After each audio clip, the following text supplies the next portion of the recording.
छ।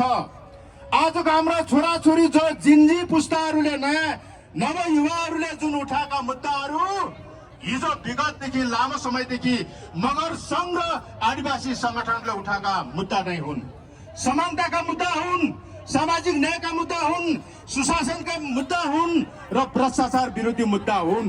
तर जेनजी आन्दोलनको नाममा हाम्रो कार्यक्रमको अगाडि जो खरानी भएको सिंहदरबार जलाउन पाइँदैन, संसद भवन जलाउन पाइँदैन, न्यायालय जलाउन पाइँदैन, देश जलाउन पाइँदैन। अब पनि कसैले देश जलाउन कोसिस गर्छ भने मगरहरू चुपचाप बस्ने छैनन् भन्ने म सन्देश प्रवाह गर्न चाहन्छु।